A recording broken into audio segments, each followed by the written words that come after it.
Ladies and gentlemen, it's time to talk tight ends. The fantasy football season is right around the corner, and the time to prepare is right now. This season, there are only two outcomes: win championships or crash out. For those of you that say fantasy football is just a game, bye bye. This channel is for winners, not casuals. For those of you that don't know me, I'm Sean. I've worked in the NFL and in college football for the best university of all time. And my sole mission is to help you win championships. For this video, I have fried my brain with numbers and with film for all the tight ends, and I have identified 4 tight ends who are very underrated at price. So let's lock in. Number 1, Mark Andrews. Isaiah Likely is injured. He could miss the first few weeks of the season, and at least on Underdog, his ADP is somehow unchanged. He had a motorcycle accident in the preseason last year. He's missed games in 2022 and 2023, so there's a little bit of risk injury-wise for season long. His snaps went way down last year from 62%, from 72 and 82% in the 2 years before, and only 67% of red zone snaps. It makes it sound like he's a bad pick. But despite that, he led the NFL in receiving touchdowns with 11. He was first by far in ESPN's Open Score, which uses tracking data to show how open a receiver gets. It was fourth in expected touchdowns. Isaiah Likely was 10th. So if Likely misses time, Mark Andrews could go to the moon. He was second in catch rate, over expectation only to George Kittle. He was fourth in PFF grade, top 5 both in man grade and zone grade, tied second in end zone targets. Despite being more of a part-time guy, I think heavily based on the motorcycle accident, he wasn't necessarily himself. And he was also third among EPA amongst tight ends last year, second in first downs for route run, which Fantasy Points data has found is one of the best numbers to look at receivers and tight ends. And he only ran 17 routes per game versus 27 the prior 2 years. This is one of the best offenses, if not the best offense in football. The line is supposed to be top 5 in pass block, so I don't think he's going to be staying in to block and lose these receiving snaps to Isaiah Likely and others.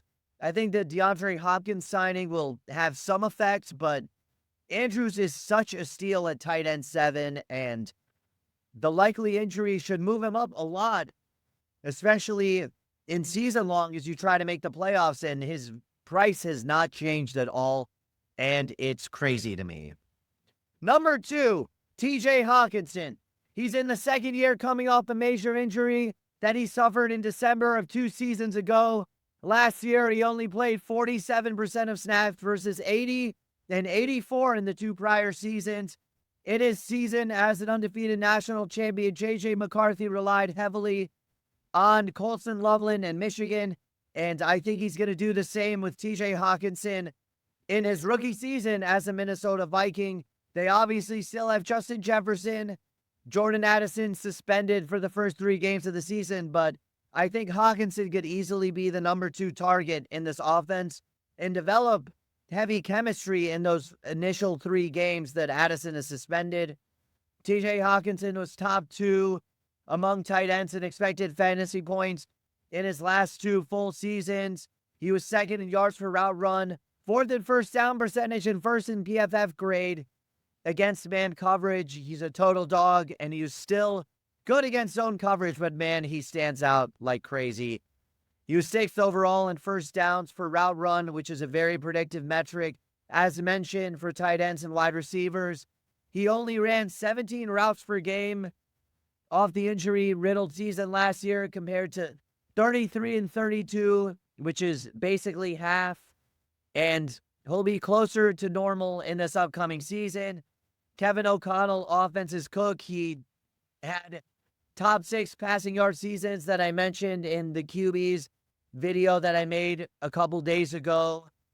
And DJ Hawkinson's going to get a share of that. And I think McCarthy's a great value, and Hawkinson will follow.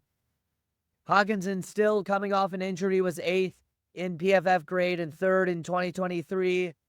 He was 1st in catch rate over expected in 2023 and had less than half the yak in 2024, which shows that the knee hurt some of his mobility and ability to break off gains beyond just what he did at the catch point. And in general, in those PPR formats, he's going to be very useful. He had, I believe, 86 and 95 catches, just about in that range as a tight end, which is close to first. So TJ Hawkinson should be going easily ahead of Laporta. Not quite in the Kittle range, but I think closer than that. And he's a total steal at volume in this high volume passing offense. Number 3, Colston Loveland. He goes tight end 13 across season-long format. He had top 10 draft capital, which is higher than Brock Bowers. Tight ends develop faster in the modern game. Look at Bowers. Look at Laporta. Both Ben Johnson and OC Declan Doyle are former tight end coaches. Sam Laporta was tight end 1 overall in his rookie year under Ben Johnson in Detroit. Caleb threw to Cole Kmet often in clutch situations. Kmet was top 10 in receiving EPA among tight ends. And Colston Loveland is already running with the ones ahead of Kmet in training camp already. Caleb is 7th among starters on short yard percentage, which is passes that are completed under 10 air yards. Goff was 10th last year under Ben Johnson, so Caleb has a preference to throw it underneath, and Goff threw it in a Ben Johnson offense. And under 10 yards is where most tight ends outside of George Kittle and Mark Andrews live, and that's where Loveland's going to be. Ben Johnson has stated repeatedly that he wants Caleb Williams to hit a high completion percentage and for it to be an efficient offense, and that only benefits Loveland. Overall, a bet on Loveland, especially a tight end 13, is a bet on Caleb's development, which has to be better than under the Waldron offense last year, and a bet on the offensive line upgrades to protect Caleb and help him find Loveland and his other receiving targets. 4 receiver models to look at Loveland as a prospect. His last season was not great from a production standpoint because the Michigan Wolverines had Davis Warren, who was not very good, but still beat Ohio State, but was not very good and does not compare to J.J. McCarthy. So for models like that, we use often peak season, not platform season, to determine the upside potential in a more competent offense, and this has happened with other prospects in the past. Yards per team pass attempt is also often used over total production.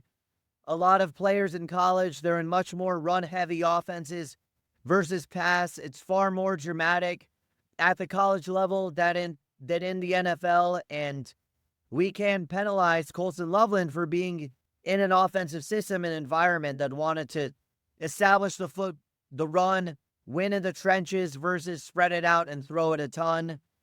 And Colston Loveland had one of the highest team pass yard shares, which is another indicator among prospects. And these are all reasons that he went top 10 ahead of where Brock Bowers went and ahead of Tyler Warren, who's an excellent prospect and was definitely a candidate to be an underrated prospect, but I have him right at where his ranking is. So Colston Loveland, tight end 13. His price is creeping up on Underdog. It's crazy. Go get him. Number 4, Hunter Henry. He goes tight end 18 across different season-long platforms. Last year, Drake May had the highest percentage of passing yards under 10 air yards, which is where Hunter Henry lives. He was top 5 among tight ends at that. And it's a bet on Drake May's development and the offensive line going from a bottom 2 unit that I mentioned in the quarterbacks video. And it's a bet on the offense in general.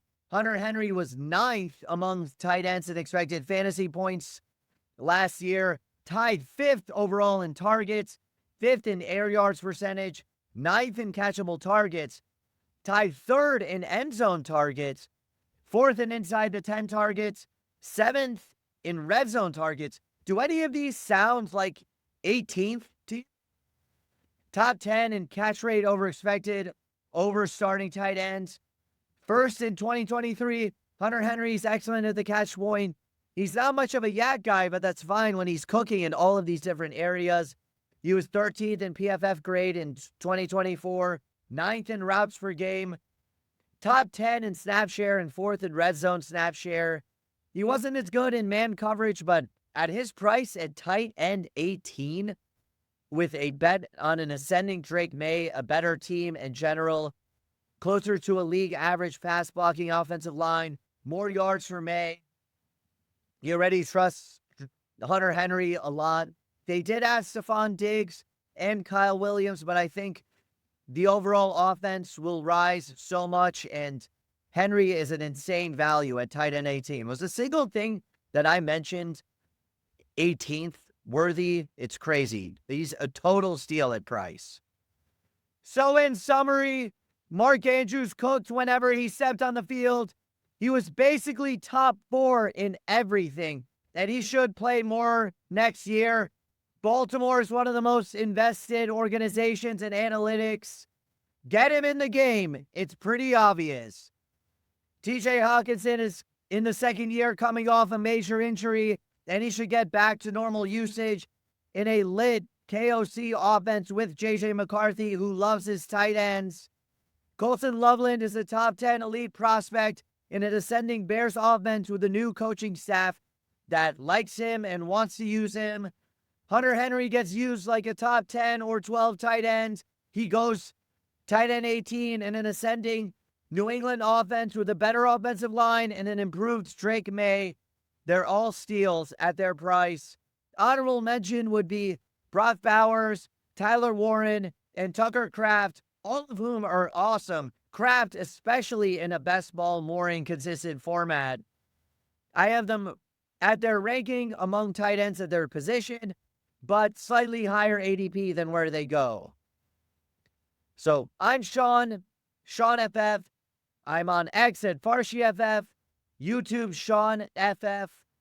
Hit like, hit subscribe, comment if you like, dislike, whatever it is, for more videos like this. Patreon's potentially on the way. Stay tuned. Peace.